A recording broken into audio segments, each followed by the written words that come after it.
Hi, welcome to Your Homeopathy. And we have today here Narinda Dalal. Welcome to Your Homeopathy, Narinda. Why Thank don't you tell us a you. little bit about yourself?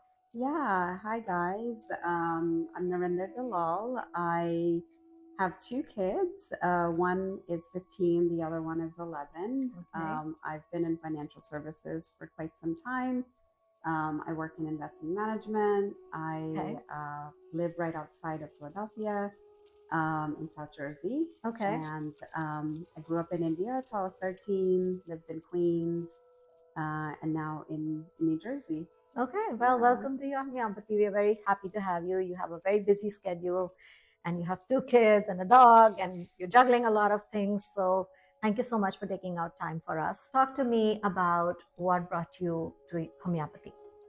Yeah, so I have vitiligo, and I definitely tried the traditional route, going to a dermatologist, getting on medication there, some topical stuff and all. And I had hurt my knee about 3 years back, and tried PRP therapy. Okay. That's was a natural alternative to you know getting surgery Right. done, and then so I kind of started thinking about what else is out there for vitiligo, and came across a podcast, and started researching who's practicing in sort of this area, and came across your site Okay. and saw some like really genuine positive reviews, and Okay. decided to reach out to Right. you. Okay.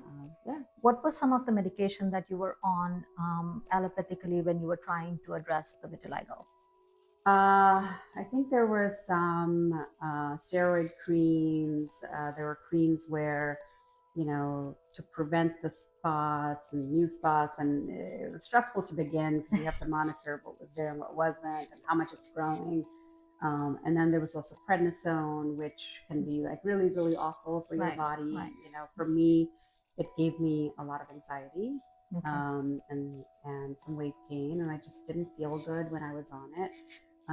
So regardless of sort of what it was doing for the vitiligo, I just didn't want to be on it anymore. okay. And so you came to homeopathy for your vitiligo management, and how was it? How was the experience? What did you discover for it? Yeah, so I came initially, right, to see you, and we had the initial session, Right, and um, I think we started with really level setting expectations and making sure that I wasn't, expecting a miracle magic pill, magic right? pill, and really kind of, meeting often, adjusting the remedies as you Right, did, and thinking about uh, homeopathy as a more mind body, you know, uh, I guess how you want to live your life, right. Complete approach complete to approach handling your health. than just something on your skin where you're Right, trying to fix it. right. Um, There is a lot of anxiety and ignorance and so much misinformation with vitiligo that's out there. yeah. What would you say to somebody who's suffering from vitiligo? Yeah, listen, I think there's like different cases, right? I think everybody's journey is so different. Right. For me, depending on your skin tone, also it can show a lot more. So I think, people, how everybody manages and handles it, can really depends. But from, Because this is the beginning of an autoimmune disorder. yeah, It can be very aggressive and very yeah, invasive, or it can be slow progression. yeah. Depends on Yes, the person. exactly. Right. And then you go on like the TikToks and the Instagrams of the world, and you see everything, and you kind of start, scaring yourself, Right. right? Yeah, it definitely And affects makes your. you self-conscious Yeah, and all yeah. of that. So you have to kind of get through that part first. Right. But for me, I wanted to focus on the long-term picture. I wanted to, make sure that I'm addressing any issues that would come up 10 years from now, Right. more, when I went to see the doctors initially, that, one autoimmune leads to the other autoimmune Right. diseases and all, and my mom having had lupus, I saw what she went through. And so for me, it was, yes, I have this sort of external thing going on, but I want to fix, if there's any inflammation going on in my body. And my hormones were all over, my cycle was all over. I was having a lot of stress and anxiety, which is like, it's a cycle, right? It's bad One for the thing leads to vitiligo. So another. you're like, what do you stop? Right.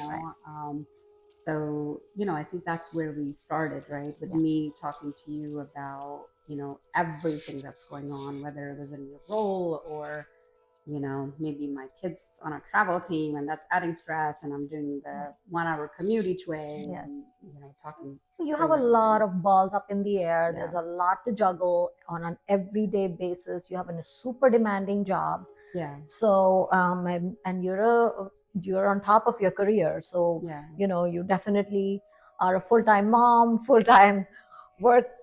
It's a lot. You're going full-time on. everything. You're right? full-time everything. Yeah. You're juggling a lot of hats. So a Yeah. lot of stress involved. Definitely. Everyday stress adds up. It's not even just that you have to go through something traumatic. It's just every day is another day, so much to do and so little time to do it.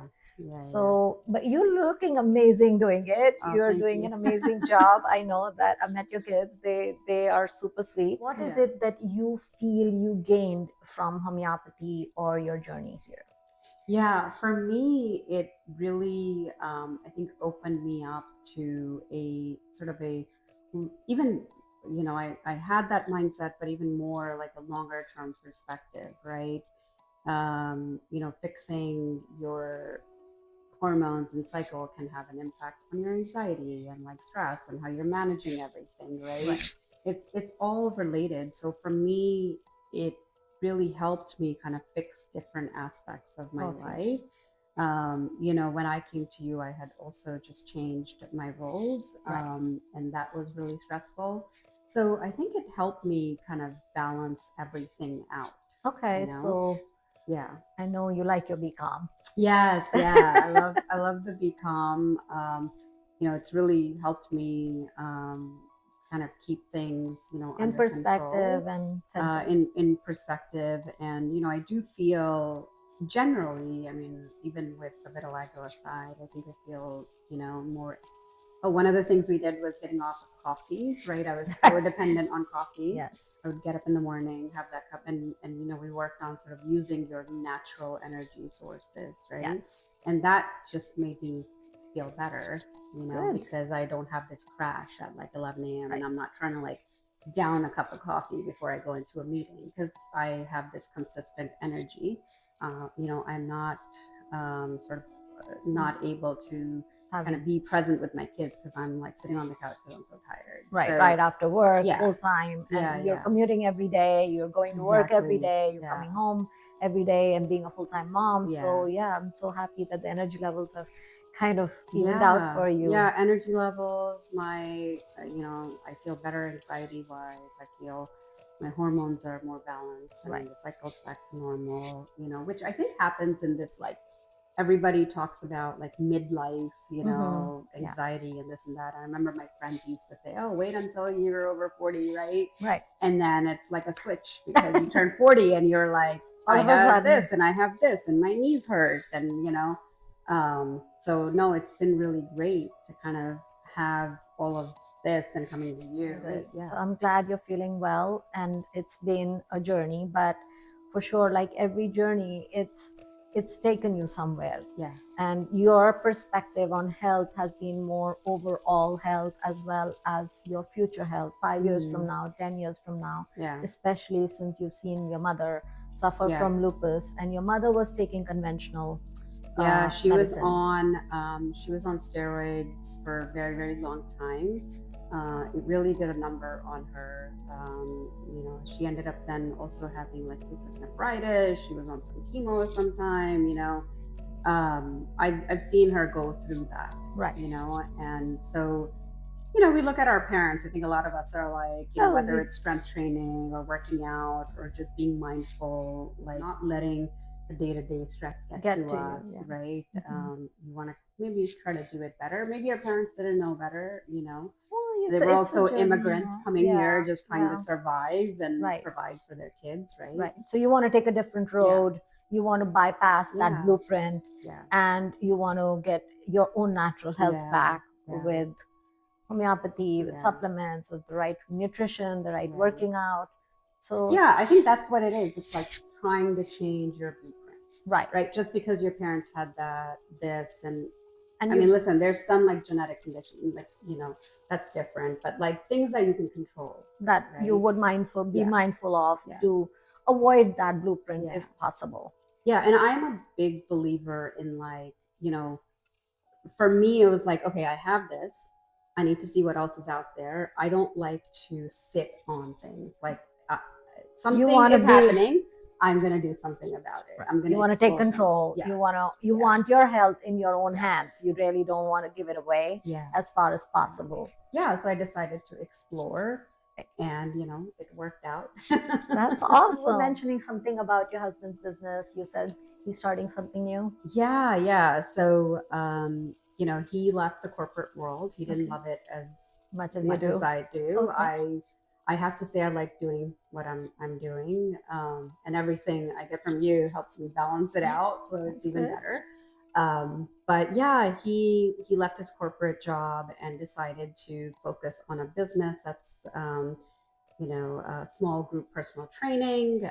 It's focused on the active aging, which is like, actually it's 40 plus. People think active aging is like 55 plus. It's 40 plus. Okay. 40 plus, you know, active aging population. And the goal is really to kind of take care of your health and, you know, build muscle and be stronger. Okay. So that when you're in your, you know, 70s, 80s, whatever You're it is, still strong, you're independent, you have mobility. yeah, That's excellent. And maybe you have grandkids and you want to pick them up and you want to play with them and you want to have the energy, you know. And so I think both of us, I feel like in the past year, have been on this like journey, me with my personal things and him figuring out like how does he want to give back to society and like help people feel better. Yes, you know, that's perfect. Look, my best friend Richie, he is 75, he lives in Florida, bikes every day, goes to the gym every day. But I do see this as a very niche thing needed in society, only because most of the gyms are run by much younger kids, and their goals are different. Their goals are different, their priorities are different, their bodies at that age are very different from an aging person. So it is commendable that he's going into this. Well, you know, good luck. And I hope to have him someday talk about it himself. Yeah, he's a talker. So okay, sure all right. You know what? Thank you so much for sharing your journey with us, being so candid. I really appreciate your time, and I do look forward to having you again. Thank you. Yeah, I want to say thank you to you as well, because, you know, I decided to just call and come and be open to exploring something different. And, you know, my hope is, you know, by being on this podcast is that, you know, other people will see and listen and see that there are alternative ways of looking at things. And it's not a magic pill, but like being open-minded. And I think we need to, as a society, think about, you know, our mental health and our physical health and our total well-being. A lot of times when we go to the doctors, it's very reactive. It's very like, oh, here's a prescription for something, and kind of looking at your overall health. So, you know, I think you've done that for me, to help me have a different perspective and approach. So I'm hoping that by me being here, it'll help other people as well. I really appreciate that. And it's not that we are knocking the healthcare system down, not at all. We are very, very positive about it. We appreciate the help that we get.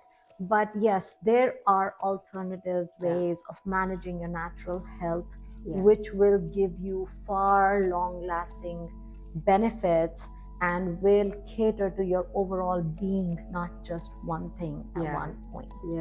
So here's to that. And I look forward to having you again. Thank you. Thank you so much for watching. Thank you.